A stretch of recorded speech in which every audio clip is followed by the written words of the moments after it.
India venerates its celebrities. If you've been a star in a blockbuster, you're automatically elevated to a godlike stature.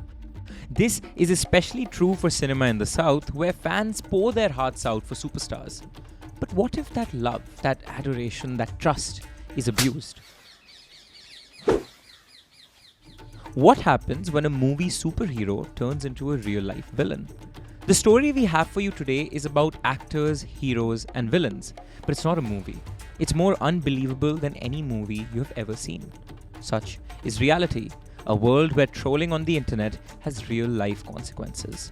This is the story of a superstar Bangalore cannot stop talking about. This is the story of Darshan Thoogudeepa.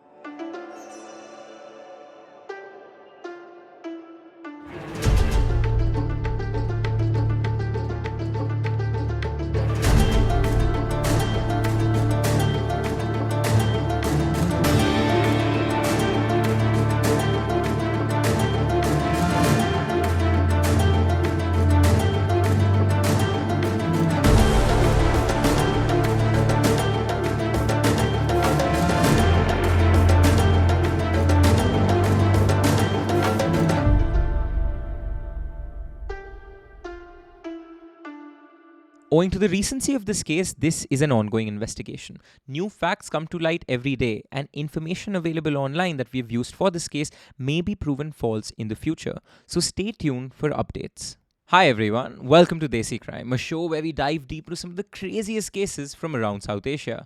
I'm your host Aryaan. And I'm Aishwarya. And the case that we have for you today has captured the attention of people all over India, particularly the Kannada film industry. So Aryaan, I've been hearing about this specific case for a while now. My mom has been telling me to cover this case on the podcast. I've been hearing passing remarks about it, and I feel like I've heard these names, Darshan and the other people involved, but I don't fully know what this is about at all. Well, let's get right into it, because this is a case about fandom, fans, and that fanaticism that comes with an amazing community. Yep. Which is why we beseech you, this amazing community, our crazy fans, to hit the subscribe button down there. Here. It really helps us out in making these shows as good as we can make them. Go subscribe. Chapter 1. Order has arrived. You stare at your screen as an animation of a man braves through weather, traffic, and potholes to bring you your favorite food. Your phone buzzes with every tiny update from the pickup to out for delivery, and while you yourself are not on the road, you can see your driver at every turn, every holdup, and every traffic light. We have become subservient to food delivery apps, and the delivery guy in our story is no different. He's navigating the Bangalore traffic to bring someone their favorite breakfast item on June 9th, 2024. For him, it's just another day, another order to complete as he aims to finish as many deliveries as possible before heading home. The chaotic roads are nothing new to him. But on this day, this delivery rider was driving past the Sumanahalli bridge, and just as he was about to cross the bridge, something caught his eye. There, peeking out from the dense undergrowth by the roadside, was an object that seemed disturbingly out of place. At first glance, it was nothing more than a curious shape, but it drew him in. What lay before him in the shadows of the bushes was not just peculiar, it was unsettling. The object, partially concealed yet unmistakably sinister, demanded his attention. He forgot the delivery, the 15-minute promise these apps make, and the hope for any tips. He pulled over to attend something far more important than getting someone their idli timely. What unfolded was a corpse, battered and bruised, a young man's now lifeless body lying in front of him. He had no option but to call the police. On the location, the police are baffled by the discovery of an unidentified man near a canal in one of India's most bustling cities. As they began the task of identifying this young man and piecing together the circumstances of his death, their confusion was palpable. Little did they know their questions would soon be answered in the most unexpected manner. Just 24 hours later, as the investigation was gaining momentum, the door of the Kamakshipalya police station swung open. Standing there were not just witnesses or concerned citizens, but the very individuals responsible for the crime. The killers had come forward, ready to reveal themselves and their sinister story. Turns out it was the easiest investigation ever for these policemen. On June 10th, 3 men confessed to killing Renuka Swamy, the 33-year-old pharmacist now lying cold in the public morgue.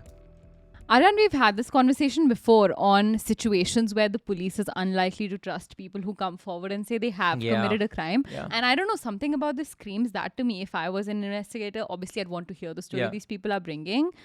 But it's just so uncommon. No, I agree. I don't know. I think given how many cases we've covered, if you want to like play a farce, right? If you want to have the wrong culprit show up so that you can evade, which we'll get to in this case, give it like a week. Yeah, absolutely. Not within 24 hours. Because nobody within 24, no killer within 24 hours goes, oh, you know what, my moral compass leads me. Especially after you've tried to hide the body, right? Right. It's so weird to try and hide the body and then immediately show up to the police station the moment the body is found, which is kind of weird. True. So.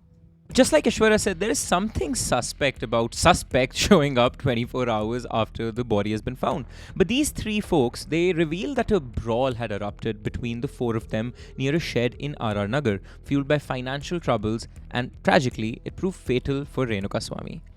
Overwhelmed by the horror of their actions, they decided to dispose of his body near the canal under the Sumanahalli bridge. But the fear of being caught and the crushing guilt of taking a life became unbearable. In less than 24 hours, their resolve shattered and they mutually agreed to confess. Okay. Another weird detail. I don't think there is ever a case in history where all three people would have agreed to confess. I just feel like maybe that's coming from like a lot of crime movies I've watched where one really wants to go and tell the police and everyone else is like, you'll also get killed if you open your mouth. But I just feel like that is so abnormal. And I think usually in cases where it's a sort of this in the moment kind of crime, one that isn't premeditated, as they claim. Yeah, where they're not killers. In most of the cases, they just scramble away all over India. They don't stay in the city and go to the police station. Because they're not planned killers. They're not planned killers. They aren't killers. They are just random, normal people who committed. Yeah. Chapter 2. The Antagonist.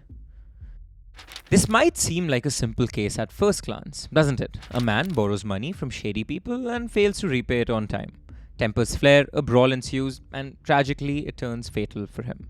But for the Bangalore police, much like Aishwarya, this story didn't quite add up.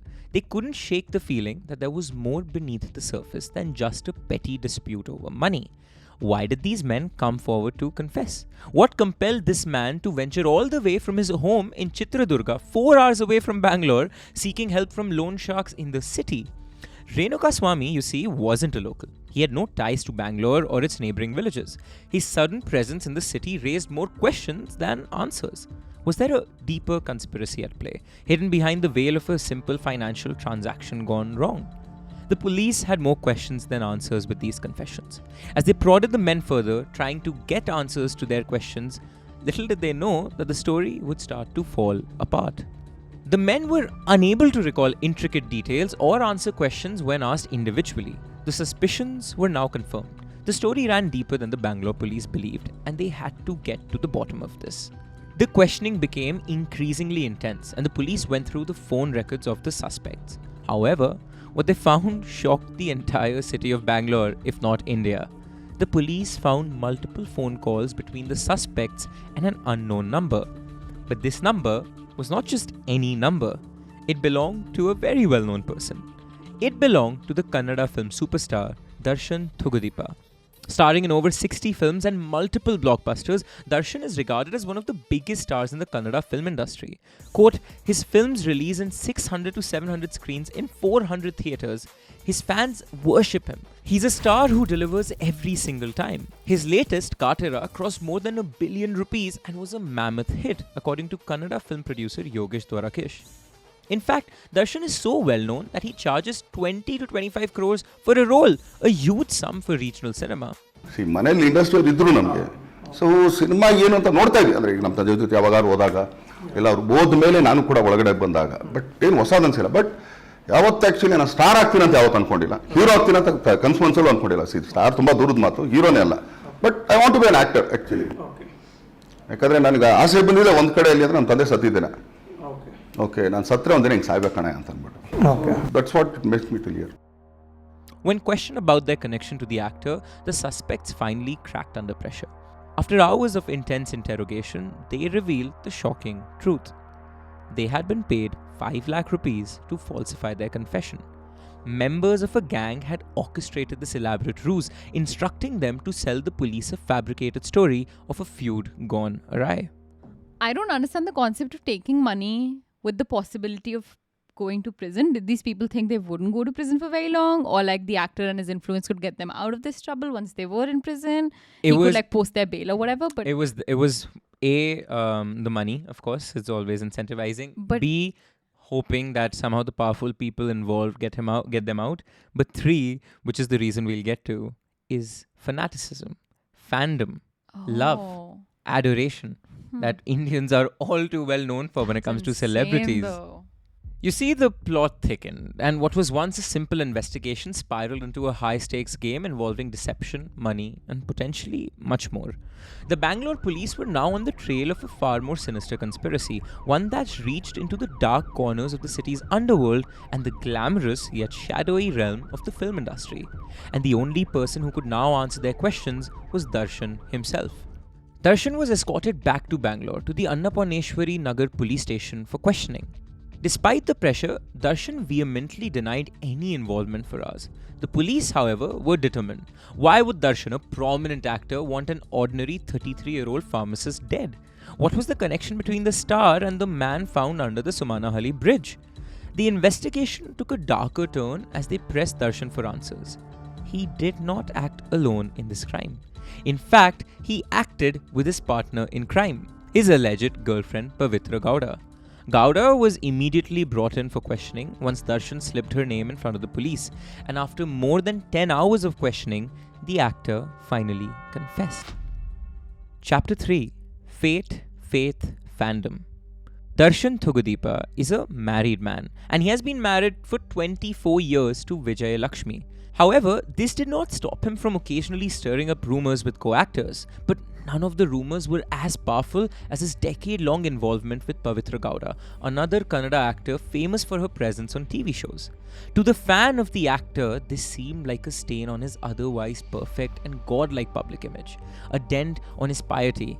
Once you start admiring actors, you start placing a godly moral standard on them. Renuka Swamy was one of these fans.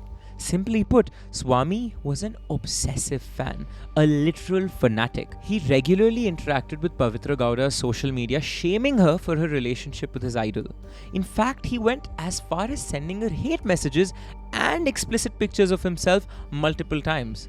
I'm referring to dick pics. That's not a very good way of ensuring that your pure and pious actors stay pure and pious. Yeah, it's a really weird, convoluted way of trying to It's a convoluted way, for sure. Yeah. Like Aishwarya said, on the one hand, Swamy would tell Pavitra how she's a sleaze for being a homewrecker, and on the other hand, he'd non-consensually send her unpleasant pictures of himself. He was very vocal about his dislike towards this relationship. While trolls and haters are not new on social media, dealing with such harassment remains one of the most unpleasant aspects of fame for any celebrity. Fed up with the constant ridicule and intrusion in her private life, Pavitra decided to take up the matter with Darshan himself. She told him about how his obsessive fan had been threatening and harassing her.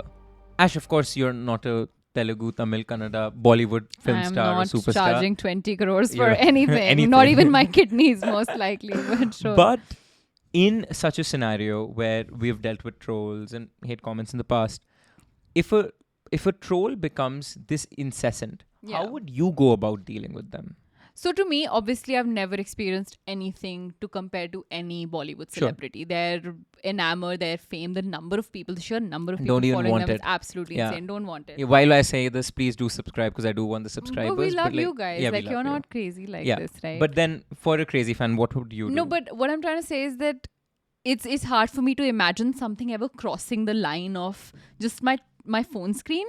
So even if there was like an incessant crazy fan who was sending a lot of messages and sending a lot of unsolicited pictures, I don't see how that would be very threatening. Okay, and beyond what would like you a do? phone screen. So I think we've been in this space for a while where we are able to have that distinction between the phone and the real world. Yeah. What if this person was doing it to a loved one of yours who are not used to this? To them, this hate is as real as any other, as real as a WhatsApp text from a friend. Yeah, what would you do then? I think obviously this is kind of maybe stupid to say, but I've never had the experience where blocking someone has not worked, especially with social media platforms having that option where you can block someone who's using the same ID for multiple accounts. So there are those features like that. But obviously I'm sure there is a fan to the level where they're making new accounts maybe. Yeah. And then the police is the only solution that I can think of. Yeah. Now, a normal reaction to this situation would have been to file a police report. But Darshan decided to take matters into his own hands. Instead of involving the authorities, Darshan reached out to his fan army, the Akhila Karnataka Darshan Thoogudeepa Sena, a fan army for the actor that hosts multiple movie screenings, fan meetups, and promotions for Darshan's upcoming works. That actually literally translates to the Pan Karnataka Darshan Army. No way. Yeah. That sounds kind of crazy. Desi fam. It has like a full name, Full like a name political proper. party. It's like the Chinese Communist Party or That's something. That's really crazy. Yeah. And so I have another question. Is that this affair seems like it was really out in the open? Uh-huh. So it's obvious that the wife kind of knew about it, and all of these Darshan's fans, they also knew about it. Well, again, in the realm of actors and celebrities, what the dynamics between the wife and the husband were, I'm not sure of. Right. But these were always treated like rumors. Like they were never publicly dating. The decade-long sort of thing that they had was always a rumor thing. Yeah. Got it. Darshan decided to activate his Pan Karnataka army. He literally activated a cadre of his most fierce and obsessive fans. This fan organization also had a president named Raghavendra, whom Darshan reached out to. He asked him to dig deeper, to find out more about the account that had been tormenting Pavitra. This was no small favor. Raghavendra and his organization were fiercely loyal to Darshan, willing to go to great lengths for their beloved star. And boy, oh boy, did they go to great lengths. Just 2 weeks after Renuka Swamy began leaving hate messages under Gowda's social media posts, he received an unexpected visit at his pharmacy shop in Chitradurga. Raghavendra was there to give Swamy a taste of his own medicine. But Swamy did not know this. He was elated, awestruck, and barely able to contain his excitement. He felt like he had hit the lottery. Raghavendra introduced himself and shared the incredible news. Swamy's favorite actor, the man he had idolized for years, wanted to meet him. The news was surreal. For Swamy, it was a dream come true. He was asked to wait until sunset and a minivan would come pick him up near his home and he would be driven to Bangalore to meet Darshan himself. Barely able to contain his excitement, Swamy closed his shop and left with the minivan parked a few meters away from his home. But little did he know that he will never return home. He will never return home to his pregnant wife that he had married last year or his parents. He will never set foot in Chitradurga ever again. Chapter 4. Never Meet Your Heroes. When he reached Bangalore, Renuka Swamy finally met his idol. But the saying, never meet your heroes, took on a much more ominous, much more literal meaning. Swamy's hero was about to become his executioner. The moment he stepped out of the minivan, his dream turned into a nightmare. Swamy's head was slammed against the very door of the minivan that had transported him, leaving him dazed and bleeding. He was then dragged to a secluded shed near R.R. Nagar, owned by Darshan's friend Vijay. Renuka Swamy was subjected to hours of brutal torture. The perpetrators were not only Darshan, but also Pavitra Gowda and Darshan's loyal goons. The torturous hours he endured were filled with pain and despair. He was struck by Pavitra, who viciously slammed her sandal across his face. The assault continued mercilessly, with ropes, leather belts, and wooden logs raining down on him, each blow more brutal than the last. Swamy endured relentless beatings, his body marked by the searing pain of hot metal clubs branding his flesh. His ear was gruesomely severed, but the torment did not end there. Electric shocks surged through his body, intensifying his agony to unbearable levels. Darshan, once his idol, had now become the judge and jury in this twisted saga. In his eyes, death was the only befitting punishment for Swamy. Swamy lay lifeless, succumbing to hemorrhage and shock, the brutal culmination of the torture inflicted upon him. Darshan wasted no time in covering his tracks. He swiftly paid off everyone present in the room, buying their silence and ensuring their cooperation in disposing of the evidence. His goons were tasked with the grim job of disposing of Swamy's lifeless body near the Sumanahalli drain, erasing any trace of his existence. They were instructed to eliminate any items that could link back to Swamy, including his phones and personal belongings. In the shadows of Bangalore, Darshan orchestrated a macabre operation to conceal the truth and went on with his life. In fact, he went to conduct a puja the very next day with his wife. The police finally had the answers they sought and escorted the actors, along with 13 other accused, to court where they were sentenced to remain in police custody for an additional 6 days. The next breakthrough came swiftly. The very next day, the police located the van used to transport Swamy, a crucial piece of evidence in unraveling the mystery. Then, on June 13th, cab driver Ravi came forward and confessed his involvement in the crime, echoing the confessions of those before him. The police station became a stage where justice and truth clashed against fame and deception, revealing the dark underbelly of fame and the lengths to which some would go to conceal their crimes. Currently, Darshan and his associates are locked up in Bengaluru Central Prison. Despite all of this, his fans are still waiting outside prison walls to get a glimpse of their favourite actor. Cases like these often cast a stark light on the dynamics of fame and power. Renuka Swamy's actions were wrong. While admiring someone's art is one thing, intruding into their personal life crosses a boundary. As a fan, no one is entitled to pry into a star's private affairs. However, the question lingers. Why was his punishment death? Why did Darshan believe he had the authority to dictate someone's fate? What fueled his perception that he was above the law?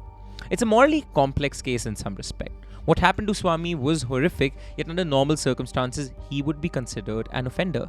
Darshan's actions, driven by a mix of fear, anger, and perhaps a desire to protect his image, escalated the situation to a tragic end. In his mind, Swamy's relentless harassment may have justified extreme measures, blurring the line between justice and vengeance. This case shows the dangers of unchecked power and the consequences of allowing fame to obscure moral judgment. It challenges us to reconsider the boundaries between admiration and intrusion and to reflect on the responsibilities that come with influence and celebrity status. How much admiration is too much admiration? And how much fame is too much fame? Until next time, stay safe, stay crazy, and stay Desi. If you like what we do here at Desi Studios and absolutely love what we're wearing today, this is merch you can go buy all for yourself. You can buy this Desi Crime merch in our YouTube store on the link down below at Kadak Merch. Keep the engines at Desi Studios rolling so we can pay our videographer right behind the camera to make these amazing episodes just for you.